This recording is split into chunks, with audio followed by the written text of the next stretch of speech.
What if the creation story you know was edited, not misremembered, not misinterpreted, edited?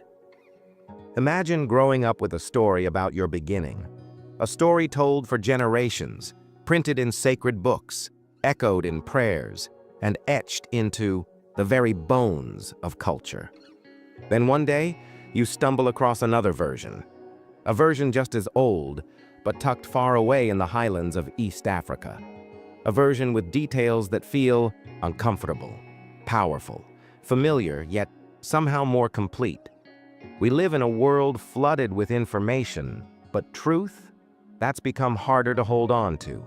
In a time when algorithms rewrite what we see and history is often curated by the victors, how many truths have we unknowingly accepted as complete?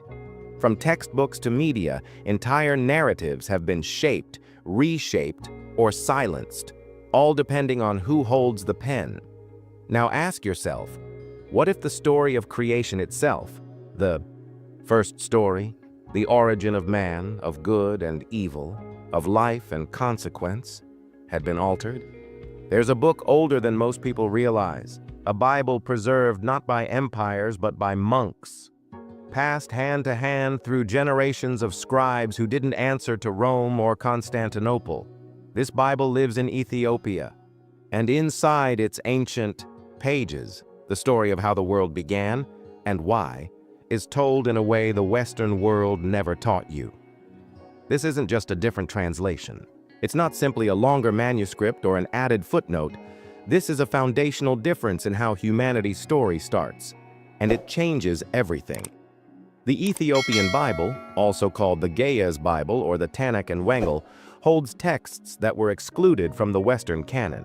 It includes writings considered sacred by Ethiopian Christians for centuries, some of which offer a radically different picture of the creation story. In this version, the narrative is deeper, more layered, and filled with characters and events that were removed from or modified in the Western retellings. But why? Why would something as sacred as the creation story be changed? And more importantly, who would want it changed? The answers take us into the heart of forgotten history, into dusty monasteries carved into mountains, into oral traditions whispered in languages most of the world no longer hears. They raise uncomfortable questions about power, control, and what it really means to lose a story. This isn't about conspiracy. It's about preservation. It's about truth that survived. Not because it was protected by armies, but because it was carried in the hands of a people who refused to let go of their spiritual inheritance. As we begin this journey into the Ethiopian Bible, consider this. Stories shape identity. And the oldest story, the one about where we come from and why we're here, might hold more secrets than we were ever allowed to see. So if you haven't already, subscribe to the Ethiopian Bible channel and press the bell icon so you never miss what they tried to make you forget. And here's something to think about. If you found out the truth about your origin had been hidden, what would you do with it? Let us know in the comments. In the dusty highlands of Ethiopia, beyond the roar of empires and untouched by the councils that shaped the Western Bible, there exists a book, older, fuller, and heavier with hidden truths. The Ethiopian Bible is not just another version of Scripture. It is a library of sacred memory, holding over 80 books, many of which were removed or never included in the Western canon. It's written in Ge'ez, an ancient Semitic language no longer spoken in daily life, but still alive in prayer, chant, and the ink of monks who knew they were preserving something far more valuable than paper. To call it a Bible is almost misleading. It is, in fact, a whole world of forgotten scriptures, including texts like the Book of Enoch and the Book of Jubilees, writings that offer stories about creation, angels, divine rebellion, and human destiny that stretch the mind and stir the soul. These aren't fragments or obscure footnotes. These are full narratives, carried for thousands of years in the arms of a people who refuse to let their history be edited by foreign hands. In most Western versions of the Bible, you're given 66 books, But the Ethiopian Bible contains more than 80. It includes detailed accounts of heavenly hierarchies, pre-flood civilizations, and the fall of angels. The Book of Enoch, for example, offers a gripping story of how angels, called the Watchers, descended to earth, corrupted mankind, and were judged by God. In this account, we see a creation narrative not as a one-time quiet event, but as the beginning of a cosmic battle between obedience and rebellion, light and shadow, man and the divine. The Book of Jubilees goes even further, laying out the timeline of creation week by week, explaining the roots of sacred festivals and retelling Genesis with details that feel both ancient and deeply personal.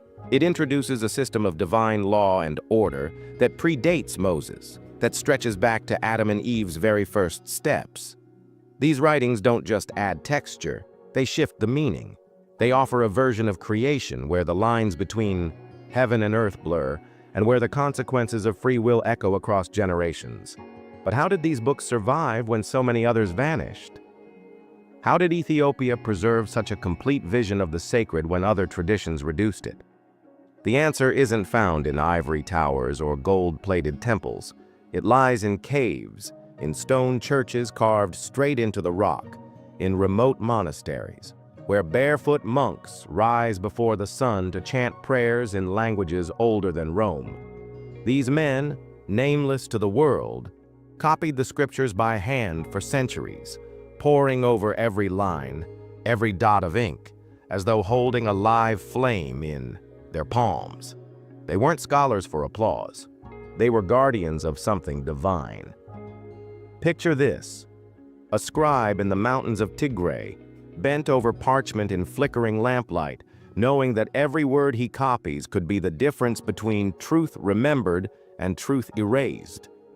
Imagine monks hiding sacred manuscripts inside hollowed walls during times of invasion, fleeing into the forests with scrolls wrapped in cloth, choosing preservation over comfort, legacy over life. This is not just about what is written, but how it was kept. The Ethiopian Bible is soaked in sacrifice. It endured not because it was endorsed by power, but because it was carried through fire, storm, and silence by those who believed the story was bigger than themselves. And so, we're left with a mystery. Why did the Western world set aside these ancient texts? Why were books like Enoch and Jubilees, once quoted even by early Christians, cast out of the canon and labeled forbidden? The answer may lie in control, not just over theology, but over memory. Because when you control someone's beginning, you shape how they see everything else. And in the Ethiopian Bible, that beginning looks very different. In the beginning, there was only darkness. Then, with a word, light. That's how many of us first heard the story. Genesis chapter 1. God creating the heavens and the earth. Day by day, the divine order unfolds. On the first day, light is separated from darkness. On the second, the sky is drawn above the waters. The third brings land, plants and trees, then the stars, the sun, and the moon, birds in the air, fish in the sea, animals on the land. And finally, on the sixth day, man. This is the version many of us were raised with. It's taught in Sunday schools, spoken from pulpits, painted in stained glass. Adam formed from dust, with God's own breath filling his lungs. Eve, created from Adam's rib, standing beside him in the Garden of Eden, a paradise untouched by sin or sorrow. There's a simplicity to it. A man, a woman, a garden, a command, and then a choice. We remember the tree, the serpent, the fruit, the disobedience, the moment they saw their own nakedness and hid. We're told this is where the fall began. This is how sin entered the world. God speaks, and judgment follows. Pain in childbirth, labor in the fields, a sword at the garden's entrance to keep them from returning. And on the seventh day, after all of this, God rests. It's a story repeated so often it begins to feel like muscle memory, recited, not questioned. It's presented as a finished painting, bold lines, clear colors, no room for edits. For generations, this has been the creation story, the version printed in hotel drawers, preached from American pulpits, and handed down in Western classrooms. But what if this version is only part of the picture? What if what we think is the whole story was trimmed down, simplified, and stripped of voices that were once included? This version of Genesis was decided in meetings, councils of men centuries after the life of Christ, who chose which books would stay and which would be left behind. The creation story we know today is the product of decisions, politics, and power. But to many of us, it still feels sacred, unquestioned. It's the version we were taught to accept without ever knowing what was left on the cutting room floor. There's a reason it feels familiar, because it was made to be. But just beyond that familiar story lies another one, older, richer, more layered. One that was never lost, just hidden in plain sight. Kept safe not in the towers of Europe, but in the highlands of Africa. And that story changes everything. Far from the polished pews of Western cathedrals, high in the mountains of Ethiopia, monks have guarded something few in the modern world, have ever seen with their own eyes a version of the beginning untouched by the filters of empire. While the Western world settled on the 66 books of the Bible, Ethiopia kept more, over 80.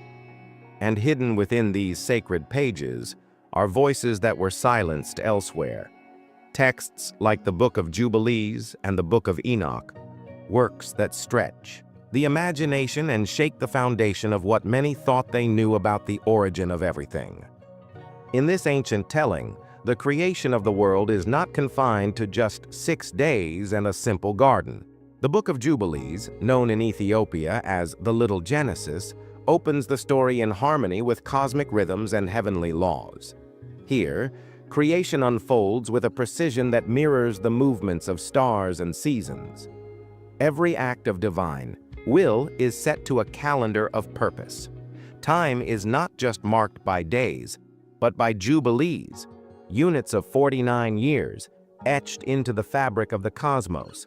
Everything has a reason, a rhythm, a law, but it is the Book of Enoch that whispers the deepest secrets. It tells of angels, not just messengers but watchers, heavenly beings sent to guide humanity, and later to be judged for stepping too close. Enoch, a righteous man who walked with God, is taken up, not just in body but in wisdom. He becomes the scribe of the heavens. He writes of divine councils, heavenly tablets, and the secrets of the sun and moon. He speaks of a creation that is not just material but governed by divine order. The laws of the stars, the paths of the winds, the balance of good and evil written into the bones of the earth. In the Ethiopian tradition, creation isn't a single act. It's a series of divine layers. The world begins with light, yes, but also with law. A law not enforced by kings or priests, but one embedded into reality itself. There are consequences when the balance is broken. And those consequences are not myth, they are history. This version paints Adam not as a man dropped into a garden, but as one formed within the framework of cosmic justice. Eve is not merely his companion. She is part of the unfolding of divine intention, with her own purpose and place in the structure of the world. Imagine the scrolls lying in silence, wrapped in leather and tucked inside caves, guarded by hands that have known the cost of keeping truth alive. These weren't just stories, they were lifelines. As Europe edited and reshaped the biblical canon, Ethiopia held firm, not by accident, but by blood. Generations of scribes bent over parchment by candlelight, copying line by line, elders reciting the creation story not from printed page but from heart, passing it to their children not as myth, but as memory. Why was this story never told beyond these mountains? Because stories shape power, and power fears what it cannot control. The version in Ethiopia asks harder questions, gives deeper answers. It places humanity in a vast, sacred design, governed not by hierarchy, but by spiritual responsibility. It teaches that even angels can fall, that even divine beings can choose wrongly, and that we, as human beings, are part of something much older and more mysterious than we were ever taught in Sunday school. There is weight to this forgotten story. It humbles, it warns, but it also restores dignity to voices that were silenced. In the Western narrative, entire books were tossed aside, branded as heresy, fiction, or folklore. But in the hills of Ethiopia, they were kept alive, not for fame or fortune, but because they mattered, and they still do. When we look back now, past the noise, past the edits and translations and theological battles, we can start to see something hidden in plain sight, a version of creation that speaks not just to how we were made, but why. And that question may be the most important of all. Imagine a room filled with robed men, not poets or prophets, but politicians and bishops.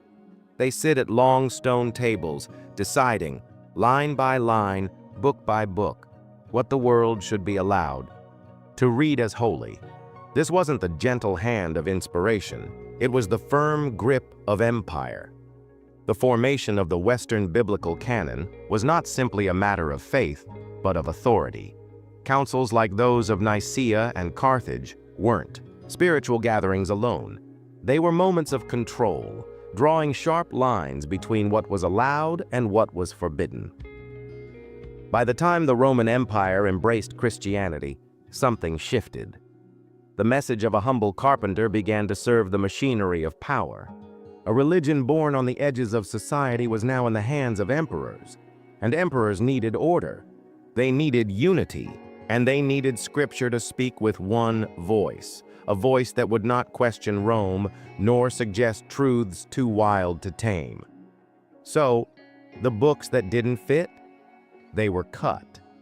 Books like Enoch, Jubilees, and others that lived on in Ethiopia, these were deemed outside the canon. Not because they were false, but because they were inconvenient. They spoke of angels falling from heaven, of divine laws that predated institutions, of a creation so vast it couldn't be reduced to a week's timeline. These texts gave too much power to the seeker, too much mystery to the story. And for those seeking control, mystery was dangerous. The decisions weren't made overnight. They happened over generations, in councils cloaked in incense and silence, under the shadows of rising cathedrals. Layers of translation, reinterpretation, and exclusion followed. The final result? A Western Bible that looked clean, uniform, manageable. But it wasn't whole, it was edited, not like a poem refined by a writer, but like a document blacked out by a censor's pen, and with every line that was removed, something else disappeared too. Context, complexity, and the spiritual freedom to ask deeper questions. What happens when the origin of the world is simplified to suit the needs of a throne? What do we lose when power decides what truth looks like? This isn't just about old councils and dusty scrolls. It's about what happens when truth is narrowed down to fit an agenda. A truth too big to be held inside palace walls was squeezed into doctrines. The sacred was repackaged into systems. And the people, believers who trusted what they were given, never knew there was more. Somewhere between the mountains of Ethiopia and the halls of Rome, a choice was made. Not to preserve all of God's words, but to select, to reshape the divine story into something manageable, enforceable. And what was left out wasn't nonsense. It was a different view of creation, of justice, of the human place in the universe, a version that didn't answer to kings or councils. And while Europe built cathedrals on edited scripture, the monks in Ethiopia kept copying the full story by hand, line by line, year after year, in silence, in resistance, in truth. in the highlands of Ethiopia, where ancient manuscripts have outlived empires, the name Enoch still echoes like thunder in a storm. He is not a side character here, not a mere ancestor quickly passed over in a genealogy. In the Ethiopian Bible, Enoch is the man who walked with God and kept walking straight into the heavens. But before he vanished from the earth, he saw things. Visions that would shake the ground beneath what most people think of as creation. In Enoch's writings, preserved in the Ethiopian tradition and missing from most Western Bibles, the world is not a silent garden where everything obeys. It is a battlefield between divine order and cosmic rebellion. According to these texts, there were angels sent to guide humanity. But some of them, called the Watchers, did more than guide. They descended to earth, fascinated by human beauty, and crossed a line they were never meant to cross. They took human wives. They taught forbidden knowledge, metalwork, sorcery, signs in the sky. And with their interference, they introduced chaos. From these unions came the Nephilim, beings of immense size and strength, not heroes, not saints, monsters. Their hunger consumed the earth, draining resources, spreading violence. The early world became corrupted, not just morally, but spiritually, physically. It wasn't a snake in a garden that first poisoned creation, according to Enoch.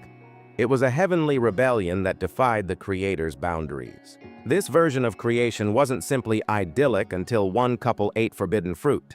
It was under siege by divine beings who betrayed their place. This is the creation story the Western world never told, not because it lacked power, but because it carried too much. The idea that not all angels obeyed, that the heavens themselves could fracture, was too unsettling. It suggested a universe where even divine beings must be held accountable, where creation was not just a gift, but a fragile balance, always at risk, always watched. Enoch becomes the witness. God shows him what happened and what will come. He sees the flood before it happens, not as a punishment for humans alone, but as a divine act to cleanse a creation tainted by heavenly disobedience. And he records everything. His visions are terrifying, majestic, almost impossible to explain. But in Ethiopia, his words were not erased. They were kept, copied in Ge'ez by candlelight, whispered in churches carved into mountains, taught as truth, not heresy. And in this story, you feel something different. A sorrow not just for human sin, but for what was lost when the skies themselves broke open, when angels forgot their place and creation bent under the weight of their pride. You begin to understand that the fall didn't start with Adam alone. It started higher up. It started with watchers who stopped watching and began interfering. These stories don't just expand the Genesis account. They reframe it entirely. They don't contradict the Western version, they deepen it. But in doing so, they challenge the safety of the simplified tale. They bring divine law closer to the edge. And they place the human story inside a cosmic drama, far bigger than a garden, a tree, and a single command.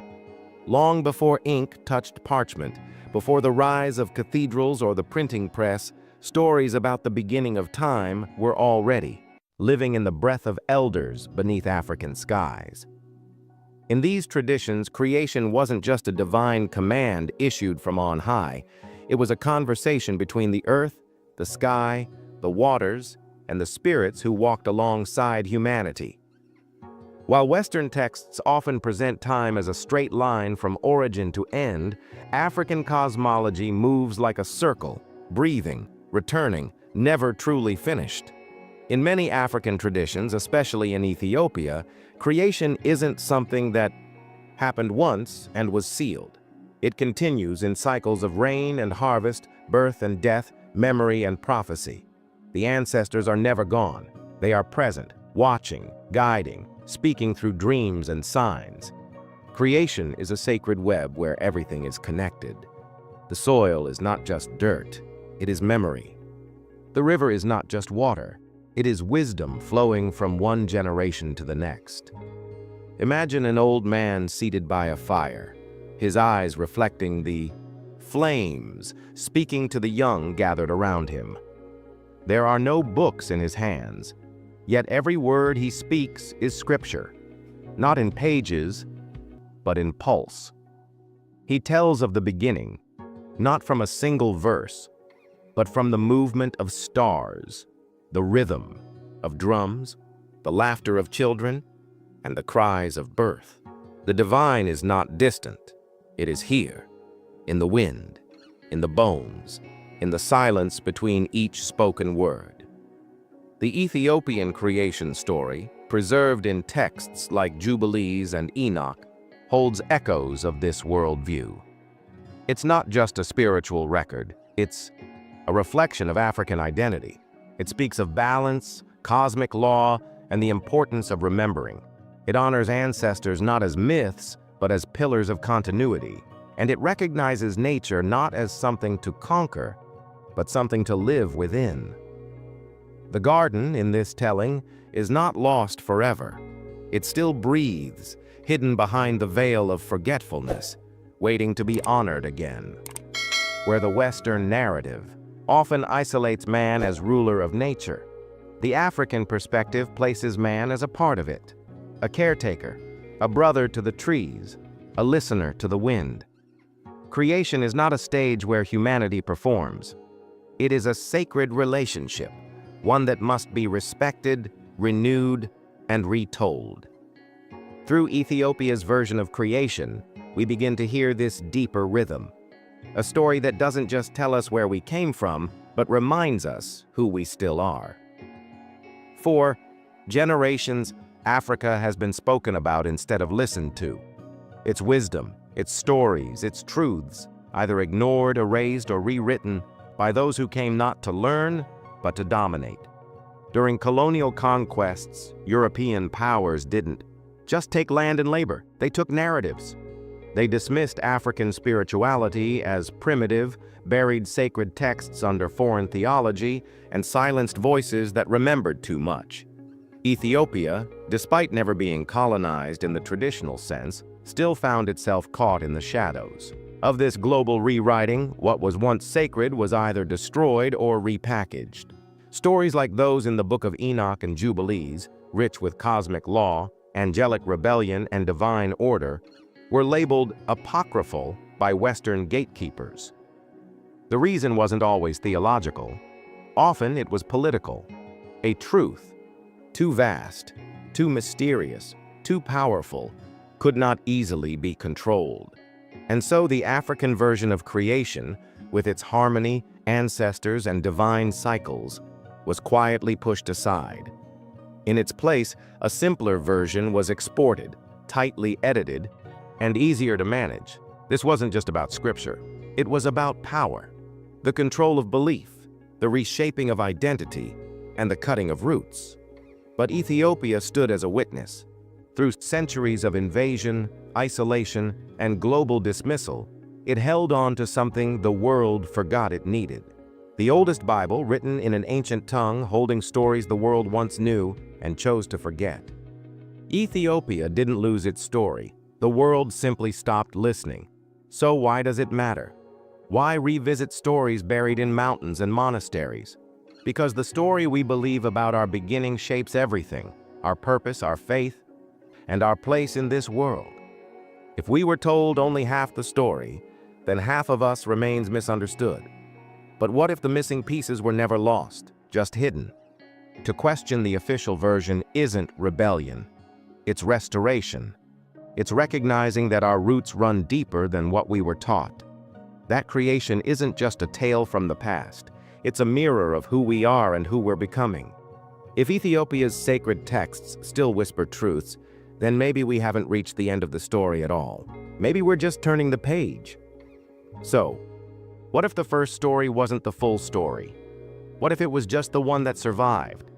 If this journey moved you, press the like button, subscribe to the Ethiopian Bible, and ring the bell so you never miss a truth long forgotten. And if you're curious about what happened to Jesus during the years not mentioned in the Western Gospels, don't miss our next video. The Lost Years of Jesus in the Ethiopian Bible. Let's talk in the comments. Which version of the creation story feels closer to the truth for you and why?